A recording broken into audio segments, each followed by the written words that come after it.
Assalamualaikum dan selamat sejahtera. Nama saya Adik Ihsan bin Ramlan. Nombor kad matrik 20155217. Nama saya Megah Muhammad Iman bin Syamsarifin. Nombor kad pelajar saya 20155211. Nama saya Sari Sofia binti Muhammad Zaki, nombor kad pelajar 2015530099. Nama saya ialah Megawarman Alagi Gunasegaran. Nombor matrik saya ialah 2015521115. Nama saya Muhammad Mustaqim bin Mukhtar.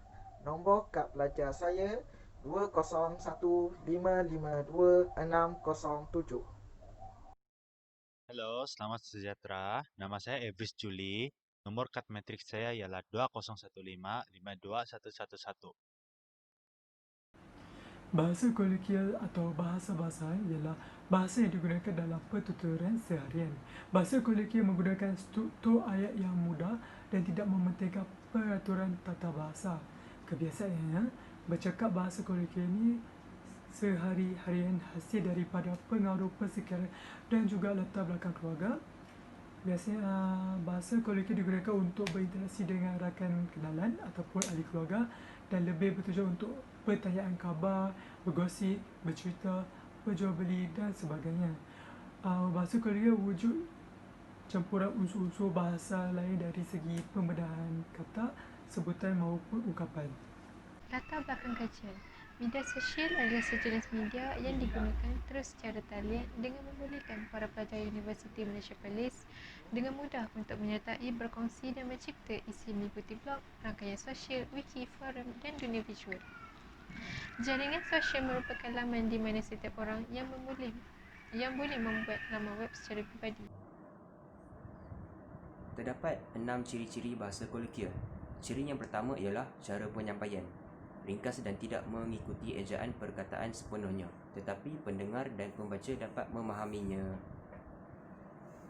Ciri yang kedua, mewujudkan kemesraan dengan menggambarkan nama atau gelaran tersendiri dalam perbualan.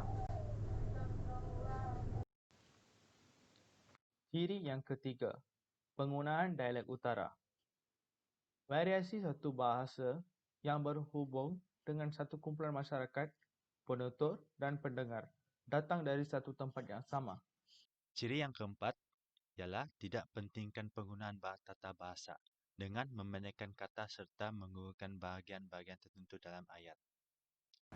Ciri yang kelima, pencampuran kod. Biasanya berlaku dalam perbualan golongan yang agak terpelajar atau individu tersebut datang dari keturunan berlendakau. Ini kerana mereka boleh menggunakan dan faham lebih dari satu bahasa. Ciri yang keenam, bahan yang diperkatakannya agak ringan serta mudah untuk mencapai maksud yang diberikan dan tidak berada dalam keadaan rasmi. Okey, seterusnya ialah cara penggunaan bahasa kolokvial. Ianya adalah dengan tidak mementingkan unsur-unsur tata bahasa serta imbuhan. Kebanyakan mereka menggunakan perkataan yang pendek-pendek serta dapat menimbulkan kesedapan dan kefahaman serta menggambarkan kemesraan. Cara yang kedua adalah lantaran kefahaman mereka yang lebih mendalam.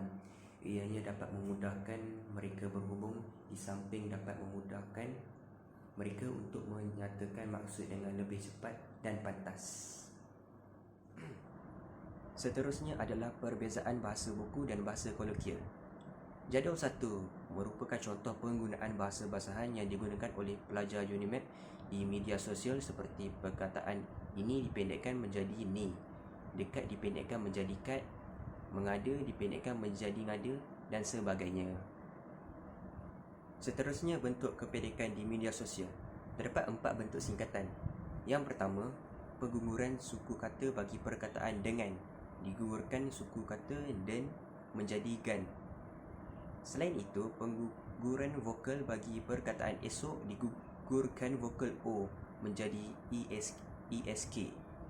Seterusnya, pengguguran konsonan bagi perkataan mahu, digugurkan konsonan H menjadikannya mau. Yang keempat, pengguguran vokal dan konsonan bagi perkataan hendak, digugurkan vokal dan konsonan menjadi hendak. Seterusnya, penamaan huruf atau pertukaran huruf. Penamaan huruf atau pertukaran huruf biasa suatu perkataan ditukarkan konsonannya. Misalnya, ambil. Konsonannya ialah L ditukarkan kepada K dan akhirnya jadinya ambik. Manakala penambahan konsonan seperti masam, konsonan H ditambahkan ke dalam perkataan tersebut menjadi kepada masyam. Selanjutnya, penggunaan perkataan yang berbeza untuk makna yang serupa. Penggunaan perkataan yang berbeza untuk makna yang serupa mempunyai maksud yang sama, tetapi penggunaannya biasa di tempat yang tertentu.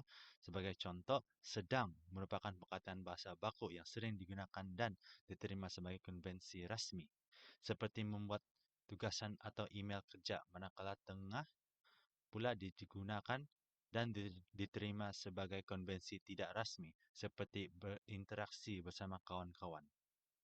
Pencampuran dialek menjadi perkara biasa mengikut kawasan tempat tinggal. Misalnya, pengguna daripada utara akan menggunakan kata ganti diri pertama. Hang bermaksud kamu. Hang na pi mana membawa maksud awak mahu pergi ke mana. Teks pencampuran kod bahasa asing. Dalam membincangkan percampuran, kod kita tidak boleh lari daripada istilah-istilah berikut. Penukaran kod, code switching, perubahan kod, code alternation, pencampuran bahasa, language mixing, dan kadang-kadang perpindahan kod, code shifting. Istilah-istilah ini muncul secara tekal dalam perpustakaan profesional dan para sarjana jarang bersetuju nama yang harus digunakan pada waktu bila. Semua istilah tersebut merujuk kepada hakikat bahasa sesetengah penutur yang mahir dalam dua ataupun lebih banyak bahasa menggabungkan kemahiran dua bahasa atau multilingual itu dalam penuturan mereka sehinggakan bahasa pertama biasanya bahasa ibunda penutur dan bahasa kedua biasanya bahasa yang diperolehi ketika remaja atau dewasa berkongsi bertanggungjawab untuk menyampaikan mesej, terutamanya dalam perhubungan tidak rasmi. Dengan itu, apabila hadirnya bahasa Inggeris dalam teks bahasa Melayu, maka teks tersebut akan menjadi pencampuran kod dan menjadi istilah bahasa kolokial. Penggunaan tata bahasa bagi kata bilangan. Kata nama yang memang mendukung makna jamak lebih daripada satu dan tidak boleh digandakan, dan kata nama yang telah diulangi, digandakan dan menunjukkan maksud jamak tidak boleh menerima kata bilangan kerana pembentukan yang sedemikian membentuk kesalahan frasa nama. Bagi kata sendi nama dari digunakan di hadapan kata nama atau frasa nama. Ia menyatakan arah, tempat, masa atau waktu. Kata sendi nama daripada digunakan di hadapan kata nama atau frasa nama. Ia menyatakan punca bagi manusia atau institusi, haiwan, benda dan unsur abstrak. Ia menyatakan asal kejadian sesuatu benda. Ia menyatakan sebahagian daripada semua dan menyatakan perbezaan atau perbandingan. Frasa nama hukum di M. D merujuk pada diterangkan, manakala M merujuk pada menerangkan. Sesuatu perkara yang mahu diterangkan harus dinyatakan dahulu sebelum disusuli perkataan yang menerangkan. Misalnya, apabila kita mahu merujuk kepada pisang yang digoreng, seharusnya kita menyatakan pisang sebagai kata nama yang diterangkan barulah disusuli goreng sebagai perkataan yang menerangkan pisang berkenaan. Maka susunan frasa yang betul ialah pisang goreng, bukannya goreng pisang, kerana ia merujuk kepada frasa kerja perbuatan menggoreng pisang, bukannya frasa nama. Frasa adjektif. Dua kata penguat dalam frasa adjektif tidak boleh digunakan dalam satu adjektif kecuali kata penguat bebas seperti sungguh, sangat dan amat. Begitu juga dengan imbuhan ter yang mendukung maksud darjah penghabisan tidak boleh menerima kata penguat kecuali kata-kata penguat bebas. Penggunaan kata kerja intransitif perlu diikuti oleh kata sendi apabila predikat diperluas. Frasa kerja tak transitif. Frasa kerja tak transitif, kata kerja yang mesti dijalankan dengan lebih lanjut dengan pelengkapnya.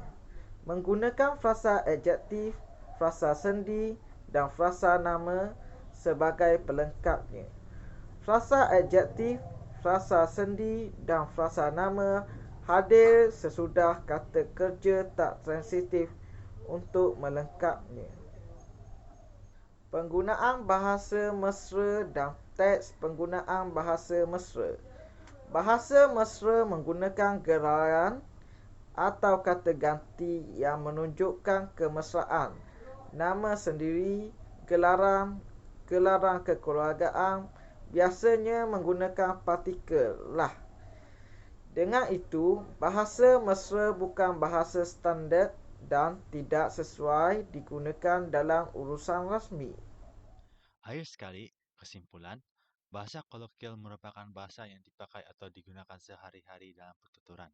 Bahasa kolokial juga dikenali sebagai bahasa basahan. Terdapat beberapa ciri yang boleh dikenal pasti berkenaan dengan bahasa kolokial, yaitu dari segi cara penyampaian, kewujudan kemesraan antara penutur, penggunaan dialek, penggunaan tata bahasa, pencampuran kod, dan bahan yang diperkatakan. Penggunaan bahasa kolokial dalam kalangan pelajar UNIMAP digunakan untuk berinteraksi dengan masyarakat luar atau keluarga di laman sosial dan menjadi satu kegunaan seharian. Penggunaan bahasa kolokial juga dilihat sebagai salah satu cara untuk mengekspresi kata-kata yang ingin disampaikan oleh mereka ke penggunaan media sosial yang lain dengan lebih berkesan. Sekian, terima kasih.